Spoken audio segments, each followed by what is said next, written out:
अस्सलाम वालेकुम dear students, आज आपके साथ एक छोटा सा टॉपिक डिस्कस करेंगे और वो जो टॉपिक है ये अक्सर स्टूडेंट पूछते हैं कि मोनोसेकेराइड कार्बोहाइड्रेट के अंदर मोनोसेकेराइड्स किस तरह ओपन स्ट्रक्चर से रिंग स्ट्रक्चर बनाते हैं। तो जनाब आज आपको बताते हैं, ये रहा हमारे पास एक मोनोसेकेराइड, ये हमारे पास एक शुगर है और इसका नाम ग्लूकोज है। ये इसका फार्मूला है C6H12O6 और इसके अंदर आप ये जो देख रहे हैं ये सारा इसका स्ट्रक्चर फार्मूला है।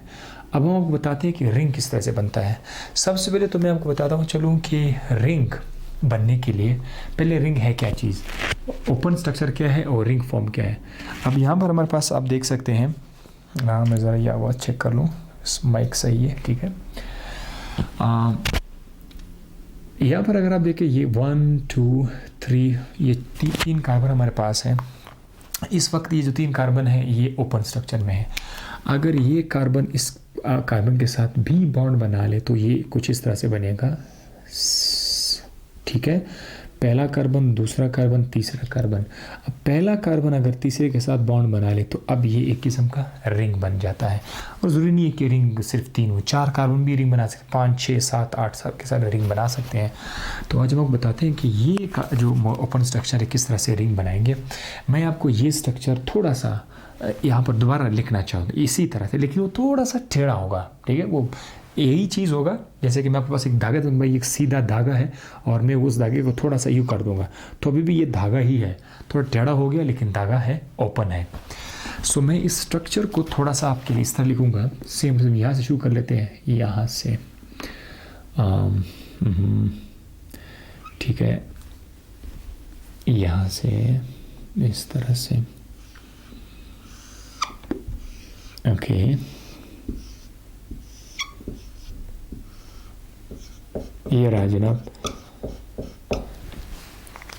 अब आप इसके ऊपर बड़े आराम से, यहाँ पर डबल बॉन्ड OH है, ठीक है, ये रहा डबल बॉन्ड OH, सही है।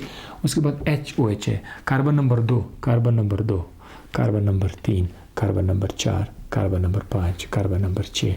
ये जो 5 है, ये जो 5 है इस पर मैं HOH लिखूँगा क्योंकि 5 पर HOH है। तो ये रहा H और ये रहा OH।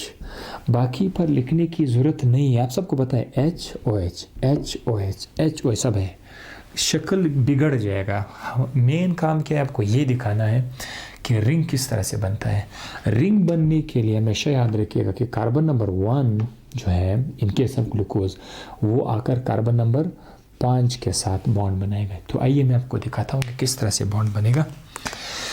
सबसे पहले तो आप ये देखिए कि ये जो ऑक्सीजन है ये बहुत ज़्यादा इलेक्ट्रोनेगेटिव है, मतलब ये इलेक्ट्रॉन्स को अपनी तरफ खींचने की बहुत ज़्यादा सलाहियत रखते हैं। और यहाँ पर जो 2 लाइनें आपको नज़र आ रही है, ये 2 लाइनें नहीं, ये 2 बॉन्ड्स हैं, इसमें से एक सिग्मा है, एक पाई बॉन्ड है। पाई बॉन्ड के इलेक्ट्रॉन्स बड़े लूज होते हैं as compare to the sigma bond. So क्या होगा कि ऑक्सीजन इन इलेक्ट्रॉन को अपनी तरफ खींच लेते हैं और ये जो बॉन्ड है इसके इलेक्ट्रॉन ऑक्सीजन पर आ जाएंगे और ऑक्सीजन पर माइनस का चार्ज आएगा, सही है। जब ये बॉन्ड ऑक्सीजन की तरफ आएगा तो इस पर कौन सा चार्ज आएगा, माइनस का चार्ज आएगा। माइनस का चार्ज इसलिए आया क्योंकि अब इसके पास इलेक्ट्रॉन ज़्यादा हो गए। आप याद रखिएगा कि जिस बॉन्ड को ऑक्सीजन ने अपनी तरफ खींच दिया था वो बॉन्ड तो कार्बन के साथ भी अटैच था। तो इलेक्ट्रॉन अगर एक की तरफ गए तो दूसरे से चले गए, कार्बन से इलेक्ट्रॉन चले गए तो कार्बन पर प्लस का चार्ज आएगा, ठीक है। ये यहाँ तक हो गया भाई। अब यहाँ पर आ जाए, यहाँ पर क्या होगा, जो कार्बन नंबर 5 के ऊपर जो OH है, ये जो ऑक्सीजन है, ये जो ऑक्सीजन है, ये एक बार फिर से इसी तरह बदमाशी कर लेता है, हाइड्रोजन से इलेक्ट्रॉन को अपनी तरफ खींच के इसको किक ऑफ करता है कि दफ़ा हो जाओ। ये हाइड्रोजन को छोड़ देते हैं, हाइड्रोजन को रिमूव कर लेते हैं। किस शक्ल में हाइड्रोजन को रिमूव करेंगे, ऐसे H+ की शक्ल में। H+ का मतलब है कि हाइड्रोजन के जो इलेक्ट्रॉन थे वो ऑक्सीजन ले लिए और ये खुद प्लस की शक्ल में। सो ऑक्सीजन पर एक बार फिर कौन सा चार्ज आएगा, माइनस का चार्ज आएगा, ठीक है।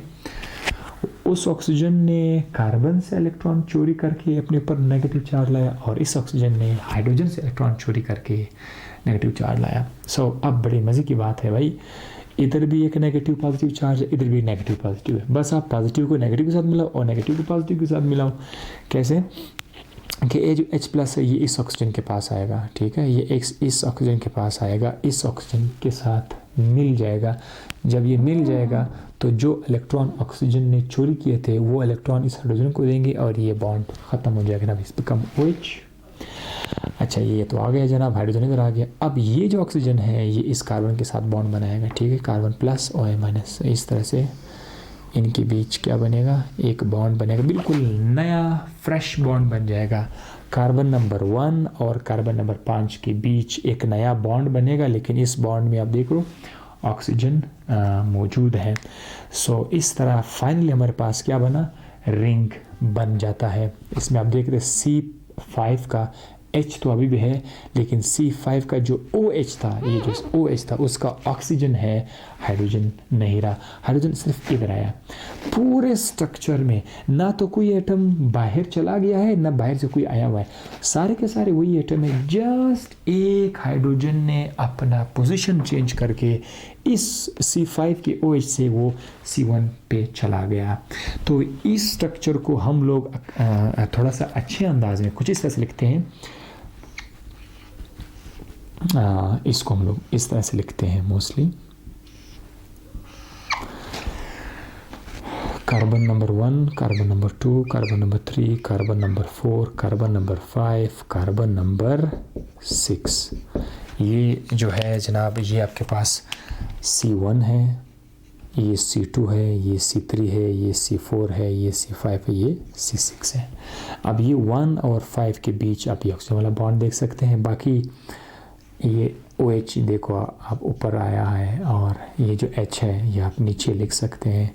फिर यहाँ पर H OH H OH H OH, ये रहा भाई ग्लूकोज का रिंग फॉर्म।